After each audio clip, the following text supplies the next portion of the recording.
Well, let's move now to Nigeria, where the Independent National Electoral Commission, that's INEC, has released the final list of candidates eligible to take part in the November 6th governorship elections in the state of Anambra, southeast Nigeria. Now, the list has the names of candidates from 18 political parties, all of them male, yes. Now, in the list published by the Commission's website and state office in Awka, Charles Soludo was named the candidate for the All Progressives Grand Alliance. That's the APGA party, which is very strong in the last couple of years, and Valentine Ozigbo for the People's Democratic Party, which is the PDP. Now, you also have Andy Uba and Ifeanyi Uba, who remain with the respective governorship candidate of the All Progressive Congress, which is APC, and the Young Progressive Congress, which is the YPP. Now, the INEC National Commissioner and Chairman, Information and Voter Education Committee, that is Festus Okoye, said the list has been presented to the parties participating in the election.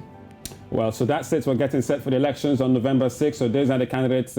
Interestingly, all of them are male after released by INEC. 18 political parties for this one. Well, right. The big names, the popular names, the Andu Bas, the Soludos are still there. In that one. And all of them. But let's not forget the state of security in Anambra State, because in recent times, we've gotten information, it has been in the social space and even in the print paper, that the government might declare state of emergency in Anambra State ahead of the election that will be coming up on the 6th of November in 2021. Now, just yesterday in Anambra State, there was a video that was trending around of a very popular actor who was hijacked, who was rough-handled because he wore a flag, the Biafran flag. I mean, we saw the videos there, we saw the bus, the vehicle, he had a name there around the vehicle, and we saw him in certain colors that were not too appealing at all. All right, so it's a big challenge for INEC when it comes to holding that elections. November 6th is the date. We've continued to follow that right here on News Central. But still, in Nigeria, now the police in the northwest Nigeria say that they have rescued 187 villagers abducted from their homes by criminal gangs. Now, the victims, who had spent several weeks in captivity, were freed by security forces following an operation in Sibiri Forest in Zamfara State. Now, according to the state police spokesman Mohammed Shehu, the rescued abductees include young and elderly people with nursing mothers with their infants. Now, the victims have been handed over to the state government for medical checks before they can rejoin their family. Now, recall that last month, the authorities in Zamfara and neighboring Kaduna State shut down phone communications to enable the security forces to fight armed gangs who have been responsible for a wave of violence that has included killings and kidnappings. Now, our Abuja-based correspondent Amadine Uyi joins us now. Good morning, Amadine. Welcome to the program. Tell us really, what's the latest with the rescued abductees? What do we know about them at this time? Now, good morning, Oluchi. At this moment, so much information is coming in. We heard that about 137 have been rescued.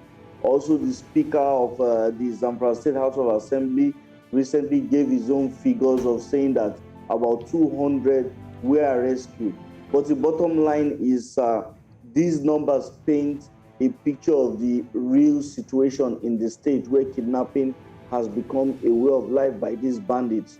Once upon a time, they were bandits fighting for gold turfs, fighting for turf and territorial turfs in the illegal mining gold business.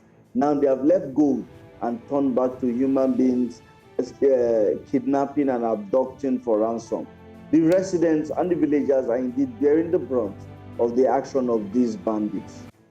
Well, Amadine, we've been following that story since it broke late last night. There's also been talks about some of these people taken to hospital to receive treatments before they were rejoined with their family. But over 187 is quite a huge number, Amadine. And there's been little talk about ransom paid because they were found in that forest, in that bush, and were rescued. Almost seems as if that, they were abandoned by their abductors, so to speak.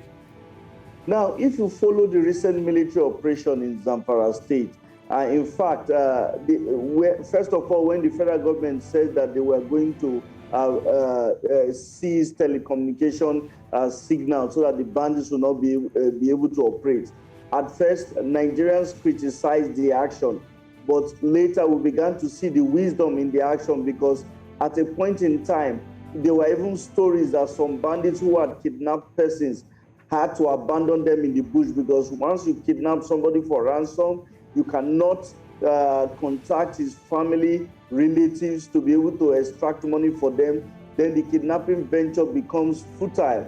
So at a point in time, the military, after the signals were seized by the Nigerian authorities, the bandits did not have any means to communicate with themselves.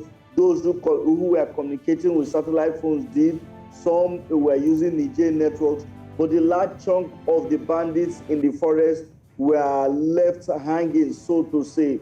So and also their collaborators who were in government, who were embedded in security agencies, could not relate to them operational strategies of security agencies to apprehend them. So at a point in time, I can tell you from very reliable sources, the military operation in Zamfara was a huge success.